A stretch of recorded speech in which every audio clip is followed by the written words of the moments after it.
السلام علیکم۔ آج جمعہ ہے، اپریل کی 22 تاریخ۔ پاکستان میں اس وقت شام کے 7، بھارت میں 7:30، اور یہاں ہمارے اسٹوڈیوز کی گھڑیوں میں صبح کے 10 بج رہے ہیں۔ وائس آف امریکہ واشنگٹن کی اردو سروس سے میں ہوں خالد حمید، خبروں کے ایک بلیٹن کے ساتھ۔ پاکستان کی قومی سلامتی کمیٹی کے اعلامیے میں کہا گیا ہے کہ تحریک عدم اعتماد کے ذریعے عمران خان کی حکومت کے خاتمے کے حوالے سے غیر ملکی سازش کے کوئی شواہد نہیں ملے ہیں۔ وزیر اعظم شہباز شریف کی زیر صدارت قومی سلامتی کمیٹی کے اجلاس میں واشنگٹن سے پاکستانی سفارت خانے کے مراسلے کا جائزہ لیا گیا۔ واشنگٹن میں سابق پاکستانی سفیر اسد مجید خان نے قومی سلامتی کمیٹی کو مراسلے سے متعلق بریفنگ دی۔ قومی سلامتی کمیٹی اجلاس میں joint chiefs of staff committee general Nadeem Raza, army chief general Qamar Javed Bajwa, naval chief Amjad Khan Niazi, chief of air staff air marshal Zaheer Ahmad Babar شریک ہوئے۔ اجلاس میں خواجہ آصف، مریم اورنگزیب، رانا ثناء اللہ، احسن اقبال اور حنا ربانی کھر بھی شریک تھے۔ امریکی ایوان نمائندگان کی رکن الہان عمر اس وقت پاکستان کے دورے پر ہیں۔ وہ 24 اپریل تک پاکستان میں رہیں گی۔ انہوں نے پاکستان کے وزیر اعظم شہباز شریف، صدر عارف علوی اور سابق وزیر اعظم عمران خان اور دیگر رہنماؤں سے ملاقات کی۔ انہوں نے پاکستان کے زیر انتظام کشمیر کے صدر سلطان محمود چودھری سے بھی ملاقات کی اور ان کے ساتھ ایک مشترکہ نیوز کانفرنس کر کے انسانی حقوق کا مسئلہ اٹھایا اور وعدہ کیا کہ وہ امریکہ پر زور ڈالیں گی کہ وہ متنازع خطے پر مزید توجہ دے۔ جیسا کہ توقع تھی، بھارت نے ان کے پاکستان کے زیر انتظام کشمیر اور کنٹرول لائن کے دورے کی مذمت کی ہے۔ بھارتی وزارت خارجہ کے ترجمان آرندم باگچی نے اسے بھارت کی علاقائی سالمیت کی خلاف ورزی قرار دیا ہے۔ انہوں نے نئی دہلی میں کہا کہ الہان عمر نے جموں و کشمیر کے ایسے حصے کا دورہ کیا ہے جس پر بقول ان کے پاکستان کا ناجائز قبضہ ہے اور یہ علاقائی سالمیت کی خلاف ورزی ہے۔ ادھر امریکی وزارت خارجہ نے الہان عمر کے دورے کو ان کا نجی دورہ بتایا ہے اور کہا ہے کہ امریکہ کی پالیسی میں کوئی تبدیلی نہیں آئی ہے۔ مبصرین کے مطابق اس سے پہلے کہ یہ معاملہ کسی تنازع کی شکل اختیار کرے، امریکہ نے وضاحتی بیان دے کر معاملے کو صاف کر دیا ہے۔ لاہور ہائی کورٹ نے پنجاب کے نومنتخب وزیر اعلیٰ حمزہ شہباز شریف کی درخواست پر فیصلہ سناتے ہوئے صدر مملکت سے کہا ہے کہ وہ نئے وزیر اعلیٰ سے حلف کے لیے کوئی اور نمائندہ مقرر کریں۔ پنجاب کے گورنر عمر سرفراز چیمہ نے پنجاب کے وزیر اعلیٰ کے انتخاب کو غیر آئینی قرار دیتے ہوئے نومنتخب وزیر اعلیٰ سے حلف لینے سے انکار کر دیا تھا۔ چیف جسٹس نے ریمارکس دیے کہ گورنر نے ایڈوکیٹ جنرل کو کہا ہے کہ وہ حلف نہیں لیں گے اور اس کی وجوہ سے صدر مملکت کو آگاہ کریں گے۔ ایڈوکیٹ جنرل احمد اویس نے عدالت کو بتایا کہ گورنر پنجاب آئندہ 24 گھنٹوں میں صدر مملکت کو ان وجوہ سے آگاہ کریں گے۔ سماعت کے اختتام پر chief justice Lahore high court نے صدر مملکت ڈاکٹر عارف علوی کو نومنتخب وزیر اعلیٰ کے حلف کے لیے کوئی نمائندہ مقرر کرنے کی ہدایت کی۔ 16 اپریل کو پنجاب اسمبلی کے ہنگامہ خیز اجلاس میں مسلم لیگ نون کے امیدوار حمزہ شہباز شریف 197 ووٹ لے کر وزیر اعلیٰ منتخب ہوئے تھے۔ تاہم گورنر پنجاب عمر سرفراز چیمہ کی جانب سے تقریب حلف برداری میں التوا کے باعث وہ تاحال اپنے عہدے کا حلف نہیں اٹھا سکے ہیں۔ افغانستان کے مختلف حصوں میں عالمی شدت پسند تنظیم داعش کی جانب سے سلسلہ وار بم دھماکوں کا ایک نیا سلسلہ شروع ہو گیا ہے۔ گزشتہ روز شمالی افغانستان کے شہر مزار شریف میں کم از کم 31 افراد ایک مسجد میں ہونے والے دھماکے کا شکار ہو گئے جبکہ 87 زخمی ہوئے۔ اس حملے کی ذمہ داری عالمی شدت پسند تنظیم داعش نے قبول کی ہے۔ اسی طرح صوبے قندوز اور کابل میں بھی سرکاری تنصیبات کے ساتھ ساتھ ایک اسکول کو بھی نشانہ بنایا گیا جس میں کم از کم 9 افراد ہلاک جبکہ درجنوں زخمی ہوئے۔ ماہرین کو خدشہ ہے کہ افغانستان چونکہ گزشتہ 50 سال سے حالت جنگ میں ہے، ملک کا سیاسی، تعلیمی اور اقتصادی نظام شدید مشکلات کا دوچار ہے، اس لیے شدت پسند تنظیم داعش کے لیے نوجوان بے روزگار نسل کو ورغلانا نسبتاً آسان ہے، جس کے نتیجے میں تخریبی کارروائیوں کے واقعات ممکنہ طور پر پیش آتے رہیں گے۔ افغانستان میں یورپی یونین کے نمائندہ خصوصی تھامس نکلسن نے کہا ہے کہ خوست اور کنڑ میں کی گئی فضائی کارروائی میں 20 بچے موت کا شکار ہوئے ہیں۔ اقوام متحدہ کے ادارے یونیسیف نے بھی بمباری میں بچوں کی ہلاکت کی تصدیق کی ہے۔ سوشل میڈیا پر ایک پوسٹ میں یورپی یونین کے عہدیدار کا کہنا تھا کہ فضائی کارروائی میں عام شہریوں کی ہلاکت پر انہیں شدید تشویش ہے۔ 16 اپریل کو پاکستان سے ملحقہ افغان علاقوں کنڑ اور خوست میں فضائی کارروائی کی گئی تھی، جس کا الزام افغان طالبان نے پاکستان پر عائد کیا تھا۔ تاہم پاکستان کی جانب سے تاحال اس حملے کی تردید یا تصدیق سامنے نہیں آئی ہے۔ افغانستان کے دارالحکومت کابل کے شہر کے علاقے دشت برچی میں جمعے کے روز متعدد رہائشیوں نے علاقے میں اسکولوں پر حالیہ حملوں کے خلاف ایک مظاہرہ کیا اور شہریوں کی ہلاکتوں کی روک تھام کا مطالبہ کیا۔ اسی دوران طالبان ذرائع نے دعویٰ کیا ہے کہ طالبان سیکیورٹی فورسز نے مزار شریف میں مسجد کو نشانہ بنانے والے کل کے دھماکے کے ماسٹر مائنڈ کو گرفتار کر لیا ہے۔ ذرائع کے مطابق گرفتار شخص صوبے بلخ کا داعش شیڈو گورنر تھا۔ آئیسس کے نے صوبے بلخ میں شیعہ مسلمانوں کی مسجد پر حملے کی ذمہ داری قبول کی ہے۔ افغانستان میں ذرائع کا کہنا ہے کہ بلخ کے سابق گورنر اور جمعیت اسلامی کے رہنما عطا محمد نور کا بھتیجا مزار شریف میں گزشتہ شام طالبان کے ساتھ لڑائی میں مارا گیا ہے۔ لڑائی میں نور کے خاندان کا ایک رکن سہیل زمرے ایک دوسرے مسلح شخص کے ساتھ ہلاک ہوا ہے۔ عطا نور کے رشتہ داروں نے سہیل زمرے کی موت کی تصدیق کی ہے اور دعویٰ کیا ہے کہ مزار شریف میں 1 گھنٹے تک جاری رہنے والی لڑائی میں 12 طالبان بھی ہلاک اور 7 زخمی ہوئے ہیں۔ ذرائع کے مطابق سہیل زمرے نے حال ہی میں مزار شریف میں طالبان مخالف مسلح گروپ تشکیل دیا تھا۔ طالبان نے مزار شریف میں کل کی لڑائی میں 2 مسلح افراد کی ہلاکت کی تصدیق کی اور اپنے جنگجوؤں کے مارے جانے اور زخمی ہونے کی تردید کی۔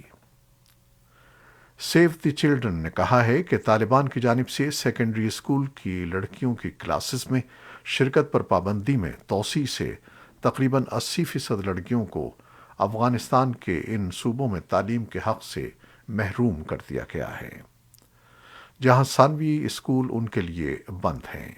Save the children programme UNICEF اور اس کے ایجوکیشن کلسٹر پارٹنرز کے ایک نئے تجزیے میں اندازہ لگایا گیا ہے کہ سیکنڈری اسکول کی لڑکیوں کی اکثریت کلاسوں میں شرکت نہیں کر رہی ہے اور 11 لاکھ طالبات میں سے تقریباً 8.5 لاکھ طالبات تعلیم سے محروم ہیں۔ اور اب یوکرین اور روس کی جنگ کے بارے میں تازہ ترین خبریں۔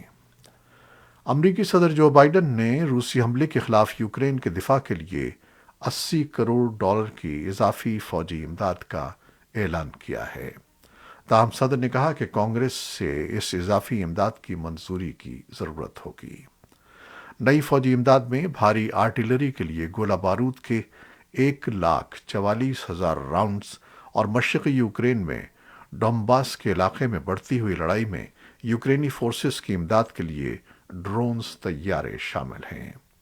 یہ رقم اس $2.6 ارب کی امداد کے علاوہ ہے جس کی منظوری صدر بائیڈن پہلے ہی دے چکے ہیں۔ صدر بائیڈن کا کہنا ہے کہ گزشتہ ماہ کانگریس نے یوکرین کے لیے $13.6 ارب کی جس امداد کی منظوری دی تھی وہ تقریباً ختم ہو چکی ہے۔ صدر نے کہا کہ یہ امداد براہ راست آزادی کے اولین صفوں کو مہیا کی جائے گی۔ یوکرین کے صدر ولادیمیر زیلنسکی نے $800 ملین کے فوجی امداد کے نئے پیکج پر امریکہ کا شکریہ ادا کیا ہے۔ یوکرین کے صدر نے جمعرات کو عالمی بینک کو بتایا کہ ان کے ملک کو ہر ماہ $7 بلین امداد کی ضرورت ہے اور اسے روس کے حملے سے بحال ہونے کے لیے اربوں ڈالر درکار ہوں گے۔ امریکہ نے کہا ہے کہ وہ یوکرین میں روس کے مبینہ جنگی جرائم کے شواہد کو محفوظ کرنے اور جمع کرنے میں مدد کر رہا ہے۔ امریکی اٹارنی جنرل میریک گارلینڈ نے جمعرات کو خبر رساں ادارے رائٹرز کے مطابق کہا کہ امریکہ اس سلسلے میں یوکرین کے پروسیکیوٹر کے ساتھ رابطے میں ہے۔ روسی صدر ولادیمیر پوٹن نے یوکرین کے محصور بندرگاہی شہر ماریا پول کو تقریباً 2 ماہ کی لڑائی کے بعد آزاد قرار دے دیا ہے۔ حالانکہ روسی افواج کے شہر کے بڑے ایزوسٹال اسٹیل پلانٹ میں داخل نہیں ہو سکی ہیں، جہاں اب بھی یوکرینی جنگجو اور شہری موجود ہیں۔ پوٹن نے پلانٹ پر دھاوا بولنے کے بجائے اس کی ناکہ بندی کا حکم دیا ہے۔ اسے مکمل طور پر بند کر دیا گیا ہے۔ یوکرین پر حملے کے بعد روس کے خلاف ترکی کا مضبوط موقف امریکہ کے ساتھ تعلقات کو بہتر بنانے کا محرک بن رہا ہے۔ ترک صدر رجب طیب ایردوان نے یوکرین پر روسی حملے کی واضح الفاظ میں مذمت کی ہے۔ ساتھ ہی انقرہ نے ماسکو کی تنقید کا سامنا کرتے ہوئے ترک ساختہ ڈرون فروخت کیے ہیں جو روسی افواج کو مہلک نقصان پہنچا رہے ہیں۔ اس کے علاوہ ترکی نے زیادہ تر روسی جنگی جہازوں کے لیے بحیرہ اسود تک رسائی بھی بند کر دی ہے۔ واشنگٹن نے ان تمام اقدامات کی تعریف کی ہے۔ یوکرین کے تنازع کے آغاز کے بعد سے سینئر امریکی سفارتکاروں نے ترکی کے کئی دورے کیے ہیں، جس میں تعلقات کو بڑھانے کے لیے گزشتہ ماہ ایک فریم ورک کا اعلان کیا گیا تھا۔ نیٹو کے اتحادیوں امریکہ اور ترکی کے درمیان تعلقات اس سے قبل صدر اردوان کے روسی ہم منصب ولادیمیر پوٹن کے ساتھ قریبی تعلقات کی وجہ سے سخت کشیدہ ہو گئے تھے۔ روسی وزارت خارجہ نے جمعرات کے دن 2 درجن سے زائد امریکی شہریوں پر پابندیاں عائد کرنے کا اعلان کیا ہے، جن میں نائب صدر کاملا ہیرس بھی شامل ہیں، جنہیں روس میں داخل ہونے کی اجازت نہیں ہوگی۔ روسی وزارت خارجہ نے اپنے اعلان میں کہا کہ یہ اقدام بائیڈن انتظامیہ کی جانب سے روس پر عائد کی گئی ان پابندیوں کے جواب میں اٹھایا گیا ہے جن میں ماسکو کے عہدیداروں اور ان کے خاندانوں کو نشانہ بنایا گیا تھا۔ اس کے علاوہ سائنسدان اور کاروباری اور ثقافتی شخصیات بھی ان میں شامل ہیں۔ بائیڈن انتظامیہ کی طرف سے اعلان کردہ ایک نئے منصوبے کے تحت مزید یوکرینی تارکین وطن کو امریکہ آنے کی اجازت دی جائے گی۔ روس کے ساتھ جنگ سے بچ کر امریکہ آنے کی کوشش کرنے والے بہت سے یوکرینیوں نے میکسیکو کی سرحد کے ذریعے ملک میں داخل ہونے کی کوشش کی ہے، لیکن نیا منصوبہ درخواستوں کو ترتیب دیتے ہوئے اس راستے سے داخلے کو مزید مشکل بنا دے گا۔ خبر رساں ادارے رائٹرز کے مطابق مارچ میں تقریباً 3300 یوکرینی باشندوں نے جنوبی سرحد کے راستے پناہ حاصل کی ہے۔ امریکہ تقریباً 1 لاکھ پناہ گزینوں کی توقع کر رہا ہے، جن میں سے 15,000 24 فروری کو جنگ شروع ہونے سے پہلے سے ہی ملک میں موجود ہیں۔ ہوم لینڈ سیکیورٹی کے وزیر الیجینڈرو مایورکاس نے ایک بیان میں اس کوشش کا اعلان کرتے ہوئے کہا کہ ہمیں فخر ہے کہ صدر بائیڈن کے عزم کو پورا کرتے ہوئے ہم یوکرینیوں کو روس کی جارحیت سے فرار ہونے کے بعد امریکہ میں خوش آمدید کہتے ہیں۔ جنگ شروع ہونے کے بعد سے اب تک 50 لاکھ یوکرینی افراد اپنے ملک کو چھوڑ چکے ہیں۔ اقوام متحدہ کی سلامتی کونسل میں کسی بھی ویٹو معاملے کو جنرل اسمبلی میں عالمی ادارے کی مکمل رکنیت کی طرف سے جانچ پڑتال سے مشروط کرنے کی تجویز کو تقویت مل رہی ہے۔ یہ وہی تجویز ہے جسے لیکھتنسٹائن ملک کی جانب سے پیش کیا گیا تھا اور اس پر آئندہ ہفتے اسمبلی کا ووٹ کرایا جا سکتا ہے۔ اس تجویز کو اس وقت تقویت ملی ہے جب سلامتی کونسل میں روس سے یوکرین سے واپسی کا مطالبہ کیا گیا تھا اور اسے خود روس نے ویٹو کر دیا تھا۔ امریکی صدر جو بائیڈن آج ارتھ ڈے کے موقع پر ملک کے سب سے بڑے اور قدیم ترین درختوں کی حفاظت کے لیے ایک ایگزیکٹو آرڈر پر دستخط کر رہے ہیں۔ صدر ریاست واشنگٹن میں جس حکم نامے پر دستخط کرنے والے ہیں اس کے تحت forest service, bureau of land management اور نیشنل پارک سروس کو پرانے درختوں کو اور لاحق خطرات کی نشاندہی کرنے اور ان کی حفاظت کے لیے پالیسیاں تیار کرنے کی ضرورت ہوگی۔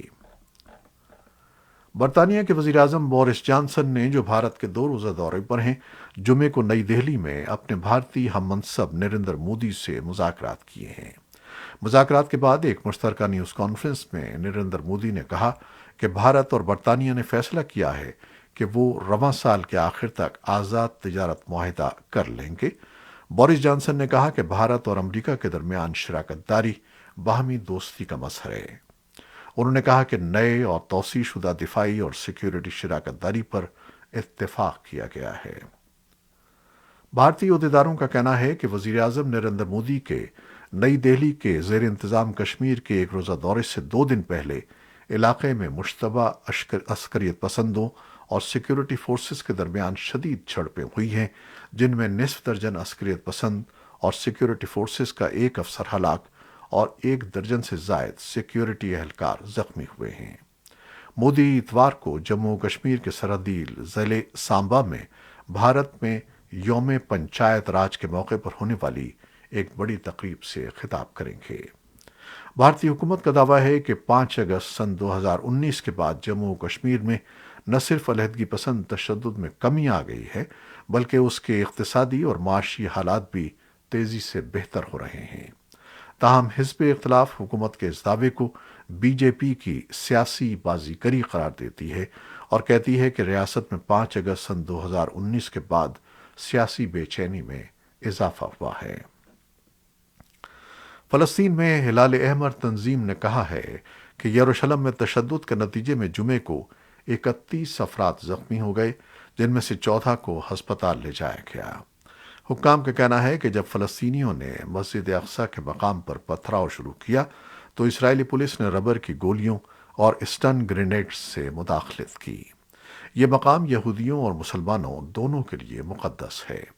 رمضان کے آخری 10 روز میں یہودی گروپوں کو اس مقام پر آنے کے لیے روک دیا جاتا تھا، لیکن حالیہ برسوں میں اس پابندی کو برقرار نہیں رکھا گیا ہے۔ یروشلم میں تشدد میں حالیہ اضافے نے حماس اور اسرائیل کے درمیان گزشتہ سال 11 روزہ جنگ جاری رہنے والے تنازع کے دوبارہ شروع ہونے کا خدشہ پیدا کر دیا ہے۔ کورونا وائرس سے متعلق خبریں۔